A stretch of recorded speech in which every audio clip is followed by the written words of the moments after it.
Halo semua, selamat datang kembali di podcast Menyelami Persoalan Bangsa. Di episode spesial kali ini, kita akan membahas 3 isu krusial yang sedang hangat, yaitu korupsi, lemahnya demokrasi, dan ancaman terhadap persatuan. Halo semua, selamat datang kembali di podcast Menyelami Persoalan Bangsa. Di episode spesial kali ini, kita akan membahas 3 isu krusial yang sedang hangat, yaitu korupsi, lemahnya demokrasi, dan ancaman terhadap persatuan. Bersama saya, moderator Mutiara Sugian dari Bappekom PU Wilayah 1 Medan. Selanjutnya mungkin yang pertama saya akan memperkenalkan rekan-rekan pembicara di sini. Yang pertama saya mulai dari Bang Manuel Manik, boleh perkenalan dirinya Bang? Halo, perkenalkan saya Manuel Manik dari PBWS Sumatera II Medan. Oke, selanjutnya boleh ke Bang Ilham Nastia. Halo semuanya, perkenalkan nama saya Ilham Nastiar, saya dari Direktorat Bendungan dan Danau. Oke, selanjutnya boleh ke Bang Tatap Cahyo. Halo, saya Tatap Cahyo Wibowo dari BPJN Aceh. Dan yang terakhir kita boleh ke Bang Syahri Dani. Halo, nama saya Saridani, saya dari BPJN Aceh. Baik semuanya. Sebelum ini kita mari langsung mulai tanpa menunda-nunda waktu. Kita masuk ke segmen pertama terlebih dahulu, yaitu tentang korupsi dan efek dominonya. Mungkin pertama saya mau dari Bang Tatap Cahyo dulu minta pendapatnya. Kita mulai dari isu korupsi ya Bang. Data Transparency International menunjukkan indeks persepsi korupsi kita masih mengkhawatirkan. Menurut Abang sendiri nih, mengapa korupsi masih begitu merajalela? Boleh tanggapannya Bang? Terima kasih Kak Mutiara ya. Jadi menurut saya, untuk saat ini korupsi bukan lagi sekadar kasus per kasus, tapi ini sudah menjadi praktik sistemik dan akarnya ini kuat di birokrasi, terutama di birokrasi politik bahkan ekonomi. Yang saya catat ini ada 2 hal. Yang pertama, penegakan hukum yang masih tumpul ke atas. Kemudian kedua, ini lemahnya pengawasan dari sistem yang memberi celah untuk praktik tersebut. Dan efeknya ini luar biasa, efeknya domino. Anggaran pembangunan tergerus secara terus-menerus, kualitas layanan publik menurun drastis, dan yang paling parah adalah kepercayaan publik pada pemerintah terkikis habis. Begitu. Oke, baik. Terima kasih tanggapannya Bang Tatap. Mungkin untuk rekan pembicara lain, saya boleh ke Bang Syahri. Saya juga mau tahu ini tanggapannya Bang Ilham Nastia. Oke, baik. Mungkin kalau dari saya ini langsung melihat langsung gitu dampaknya seperti apa. Karena proyek-proyek publik seperti ini tuh seringkali terlantar atau hasilnya malah tidak sesuai dengan standar. Karena dana-dananya itu sudah dikorupsi terlebih dahulu di atasnya. Nah, hal seperti tersebut itu bukan hanya merugikan bagi negara ya, karena ini juga dapat merampas hak-hak dari masyarakat untuk mendapatkan layanan-layanan yang istilahnya layak mungkin. Seperti itu mungkin kalau dari saya. Baik, terima kasih atas tanggapannya. Itu mengenai korupsi dan efek dominonya. Mungkin saya beralih sedikit ke mengenai demokrasi yang diuji. Saya mau Bang Syahri Dani pertama untuk memberikan tanggapan. Apakah menurut Abang demokrasi kita nih saat ini semakin matang atau justru mengalami kemunduran? Karena beberapa pihak menilai kebebasan berpendapat mulai dibatasi. Saya ingin ini coba kita dengarkan dulu tanggapan dari Bang Syahri Dani. Baik, terima kasih atas kesempatannya. Menurut saya demokrasi kita ini sebenarnya masih di tahap menuju pendewasaan, karena saat ini demokrasi kita walaupun 80 tahun kita sudah merdeka, namun masih menemui tantangan-tantangan yang berat. Saya langsung melihat dampaknya, yaitu demokrasi dan rakyat kita ini mudah sekali disetir oleh opini-opini negatif sehingga membuat bangsa kita terpecah belah. Baik, terima kasih Bang Syahri. Kalau Bang Tatap Cahyo gimana?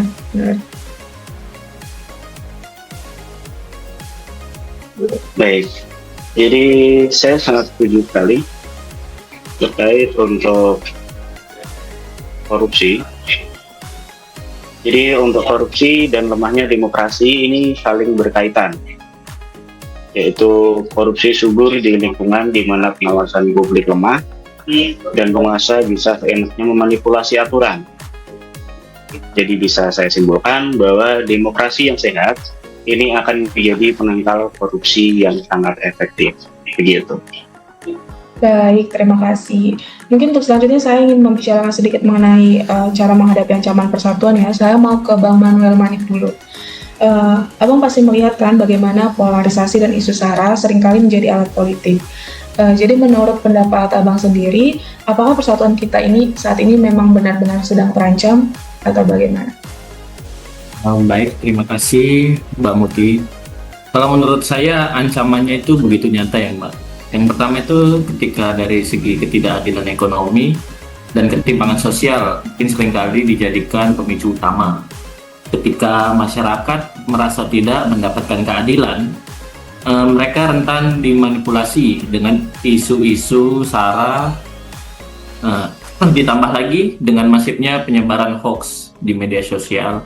Untuk contoh kecilnya ya Mbak, dulu ketika waktu ada pemilihan presiden yang contohnya kubu cebong atau yang satu lagi, nah itu kan seringkali menimbulkan perpecahan tuh di antara mereka gitu sih.